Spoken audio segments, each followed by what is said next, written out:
အားလုံးပဲမင်္ဂလာပါခင်ဗျာမတွေ့ရလဲကြာသွားပြီခီးရသွားနေရပါတော့အဲ့တော့ဒီနေ့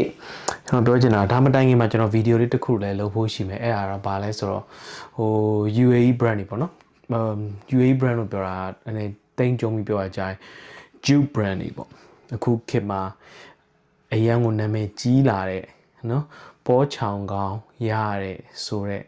Juke brand တွေပေါ့နော်အဲ့ဒါတွေကိုနောက်မှပြောကြမယ်အဲ့ဒါတွေနဲ့ပတ်သက်ပြီးတော့မကောင်းပြောဖို့များပေါ့နော်အခုအဲ့အကြောင်းဗီဒီယိုလေးလုပ်ပြီးတော့ဒီဆက်ထဲမှာစဉ်းစားမိသွားတာဘာရှိလဲဆိုတော့ဒီ Juke brand တွေကိုဘာလို့ဝယ်နေကြလဲပေါ့နော်အဲ့လိုဝယ်နေကြတဲ့နောက်မှာတိမ်မြုပ်သွားတဲ့တချို့ရေမွေးလေးရှိတယ်အထူးသဖြင့်ဘလို့ရေမွေးလဲဆိုတော့ကျွန်တော်2019 2020ပေါ့နော်အဲ့ပတ်ဝန်းကျင်ထွက်ခဲ့တဲ့ရေမွေးရှိရဲ့အရင်လည်းဈေးမကြည့်ဘူး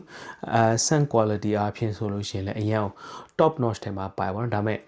လူသိမများဘူးပေါ့ဘာလို့လူသိမများလဲဆိုတော့ထုံးစံတိုင်းပဲ TikTok တို့ YouTube တို့က so called influencer တွေပေါ့နော်အထူးသဖြင့် Juke brand ရဲ့ influence အောက်မှာရောက်နေတဲ့ influencer တွေကဒါတွေကိုတိတ်မပြောကြဘူးပေါ့နော်အဲ့တော့ဒီနေ့မှာအဲ့ဒါနဲ့ပတ်သက်ပြီးပြောချင်တယ် brand တစ်ခုရှိရဲ့အဲ့ဒါဘာလဲဆိုတော့ Givenchy ရဲ့ Gentleman Society နဲ့ Givenchy ရဲ့ EDB ပေါ့နော်ပထမဆုံးပြောရမယ်ဆိုလို့ရှိရင်တော့ဒီနားမှာသူက GC လို့ခေါ်ပါတော့ Gentleman Society ကို Givenchy ဆိုတဲ့ brand ပေါ့နော်ဒီ Givenchy နဲ့ပတ်သက်ပြီးတော့မြန်မာနိုင်ငံကဒီ fragrance influencer တွေမှာတိတ်ပြောထားမရှိဘူးဒါပေမဲ့ဟို Cotus တို့ပါတော့ပြောလိရှိတယ်ပေါ့နော်ဘာဖြစ်လို့ပြောတာမရှိလဲဆိုတော့လူတိတ်မများဘူးလူတိမများတဲ့အတွက်အဓိကရောက်မှုအတွက်အဆင်မပြေလို့ပဲနေမှာပေါ့နော်ဒါကျွန်တော်ယူဆချက်ပေါ့အဲ့တော့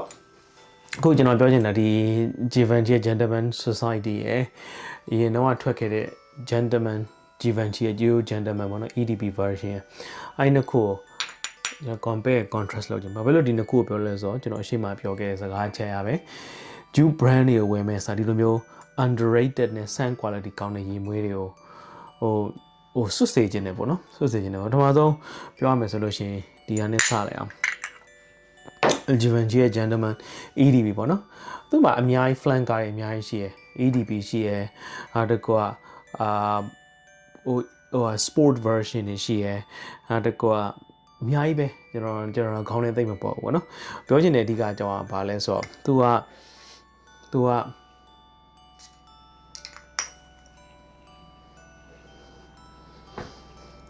ကျွန်တော်ခုနလိုမျိုးရင်ဝင်းဆန်းတာလीများတော့ကျွန်တော်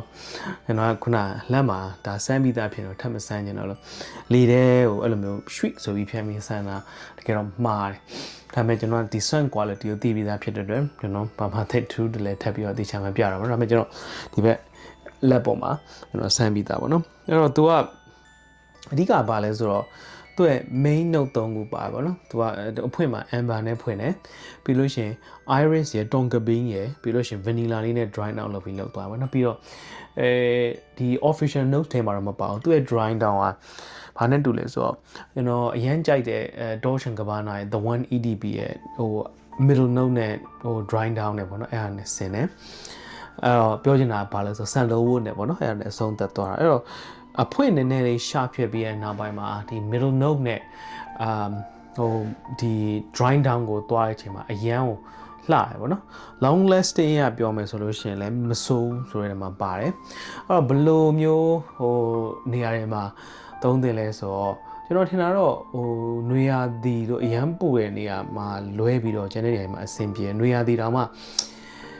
ညနေဘက်ပေါ့နော်ညာမို့လို့ရှိရင်နည်းနည်းလေးအေးတဲ့ချိန်နည်းနည်းလေးနည်းနည်းတိုက်တဲ့ချိန်မိုးနည်းနည်းရွာတဲ့ချိန်အဲ့လိုနေရာတွေမှာအဆင်ပြေတယ်စောင်းဝတီအတွက်ကတော့လုံးဝ perfect ဒီပဲနော်လုံးဝ match ဖြစ်တယ်အဲ့တော့compliment ရလားဆိုတော့ probably ရပါပေါ့နော်နောက်တစ်ခုကအနက်အနေနဲ့ပတ်သက်လို့ unique ဖြစ်လားဆိုတော့2019တုန်းကတော့ဒီအကြောင်းပြောနေရင်တော့ကျွန်တော် unique ဖြစ်တယ်လို့ပြောမှာပေါ့နော်ဒါပေမဲ့အခုချိန်မှာတော့ခုနပြောသလိုပဲတခြားဟိုပေါ်တော့ရိုက်နေ Juke brand တွေရှိမယ်တခြားဟို sandalwood base လောက်ထား brand တွေရှိမယ်အရင်ကြီးတော့ unique မဖြစ်ဘူးဒါပေမဲ့ one of the most noticeable ဒီ perfume smell တွေမှာပါတယ်ပေါ့နော်အဲ့တော့ skin scent တွေရလဲသူ skin scent ကိုပြောင်းသွားတဲ့အချိန်မှာလဲအရန်လှရတယ်မှာပါတယ်ပေါ့နော်အဲ့တော့ကျွန်တော်ခုနနောက်တစ်ခုဘာလို့ထုတ်ထားလဲဆိုတော့ဒီ Gentleman Society ဒါနဲ့ compare and contrast လုပ်ပြီးတော့ဆွတ်လို့ကောင်းတယ်ပေါ့နော်ဒီ Gentleman Society ကကြတော့ဒါရိုး EDP version เนาะ Gentleman ကဒီ extreme version မဟုတ်ဘူးဒါဆိုကျွန်တော် extreme version ဆန်ဝင်နည်းနည်းပြင်းတယ်လို့ခံစားရတယ်ကျွန်တော်သိမကြိုက်ဘူးပေါ့နော်ဒီကောင်းကကြတော့ကျွန်တော်ဒီဘက်လက်မှာမဆွတ်ရသေးဘူးဆွတ်ကြည့်လိုက်ပါနော်သူကနည်းနည်းလေးခုန EDP တဲ့ဆိုင်အဖွင့်ရပို့ပြီးတော့ fresh ဖြစ်တယ်ပြီးလို့ရှိရင်သူကဟိုထုံးစံတိုင်းပဲ middle note မှာ vanilla ပါတယ်ခုနကကျွန်တော်ခုနပထမရေမွေးကိုကျွန်တော်ပြောဖို့မေ့တာသူ့မှာဟိုကပါတယ် pepper အနံပါတယ်ဒီကောင်ကျတော့ lavender နည်းနည်းလေးပို့ပါမယ်ပေါ့နော်ကျွန်တော်ခံစားမိတာပြီးတော့အနောက်ပိုင်းမှာ woody note ကိုနည်းနည်းပြောင်းသွားတယ် middle note နဲ့ dry note မှာတော့ဒီထက်ပို့ပြီးတော့ woody ဘက်ကိုသွားမယ်လို့ထင်ရတယ်ပေါ့နော်ဒီကောင်သူလည်းတူပဲနွေရာသီနဲ့တိတ်အဆင်မပြေဘူးဒါပေမဲ့ဒီနေ့လုံးမှာဆိုလို့ရှိရင်ရုံးခန်းထဲမှာထိုင်နေတဲ့လူတွေအတွက်ဆိုအဆင်ပြေတယ် stay on လို့နေရာမျိုးတော့နောက်တစ်ခုကဒီ fragrance ကို sensitive ဖြစ်တဲ့လူမျိုးတော့အဲ့လိုဟာရအတွက်ဆိုတော့အဆင်မပြေဘူးပေါ့နော်ဒါကျွန်တော်ခံစားမိကြပါဒါပေမဲ့ကျွန်တော်စိတ်ထဲမှာတော့ခုန EDP တဲ့ဆိုင်ဒီကောင်ကပို့ပြီးတော့ wearable ဖြစ်မယ်လို့ခံစားရတယ်ပေါ့နော်အဲ့တော့ဒီကောင်ရဲ့ဈေးပေါ့နော်ဒါနဲ့ပတ်သက်ပြီးကျွန်တော်ဗီဒီယိုတစ်ခုလုပ်ပေးမယ်ကျွန်တော်ဒီရေမွေးဝယ်တဲ့နေရာမှာကျွန်တော်ခံယူရတစ်ခုရှိရယ်ဘယ်ရေမွေးမဆိုပေးရတဲ့ဈေးနဲ့မတန်ဘူးလို့ကျွန်တော်ခံစားရတယ်ပေးရတဲ့ဈေးနဲ့ဆိုသူတို့ရဲ့မွေး retailer မှာရောင်းတဲ့ဈေးပေါ့နော်အဲ့ဒီဈေးတွေအားလုံးကဘလိုင်းမြင့်ထားတယ်လို့ခံစားရတယ်အော်ဒီကောင်လေး discount ဒါမှဆိုလို့ရှိရင်သူတို့နှစ်ခုကတစ်ခုချင်းစီကပတ်ချလဲပေါင်90ပေါ့နော်သူတို့ရဲ့မူရင်းဈေးကပေါင်100မှာရှိမှဆို 50% ဟို discount ချလို့ရှိရင်ဝင်တန်တယ် UK မှာဆိုလို့ရှိရင်တော့ကျွန်တော်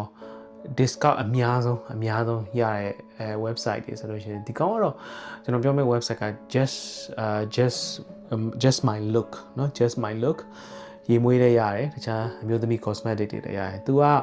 designer brand တွေပို့ပြီး discount ချတာများ niche brand တွေတိတ်များဒါပေမဲ့တချို့ niche brand တွေလည်းသူ့မှာရှိရပါတော့အဲ့တော့အနည်းချုပ်ပြောလို့ရှိရင်ဟိုပေါ်ချောင်းကောင်ရေမွေးတွေကိုပေါ့နော် long lasting ကောင်းတယ်เนาะဒါမှမဟုတ်လို့ရှိရင်ဟိုအနည်းဆက်ဆုံးတူတယ်ဘာညာပေါ့နော် longevity ဘာကောင်းအဲ့လိုမျိုးမျိုးဆက်လိုက်မစားခုလိုမျိုးunderrated ဖြစ်တဲ့ရေမွေးတွေရှာဆွတ်လို့ရှိရင်လူတွေလည်းသိမဆွတ်တဲ့အတွက်ခင်ဗျားအနေနဲ့အနှံ့တစ်ခုမှလည်းခင်ဗျားအနေနဲ့နည်းနည်းလေးပို့ပြီးတော့ဟိုအရင် unique မဖြစ်တာမှနည်းနည်းလေးပို့ပြီးတော့ distinct ဖြစ်နေတာပေါ့နော်နောက်တစ်ခုကကြတော့ဟိုဒီ tight တန်တဲ့ဈေးတစ်ခုမှာကိုယ့်ရဲ့ scent quality ကောင်းကောင်းနဲ့လူလိုသူလိုမျိုးနည်းနည်းလေးအတိမတ်ပြုခံရတဲ့ quality တစ်ခုမျိုးကောင်းကောင်းရတယ်ပေါ့နော်နောက်တစ်ခုက discount ကဥစားပေးပေါ့နော် discount ကိုလုံနိုင်ရှာနိုင်တယ်ဆိုလို့ရှင်ဒါကအရန်ကောင်းတဲ့နေရာမှာပါတယ်အဲ့တော့ဒီကောင်းချုပ်ချင်တာတော့ဒီရဝင်းတစ်ခုမဆန်းအသေးဆန်းကြည့်လိုက်ပါ Givenchy ရဲ့Gentleman EDP နဲ့ Givenchy Gentleman Society EDP ဖြစ်ပါတယ် Okay ကျေးဇူးတင်ပါတယ်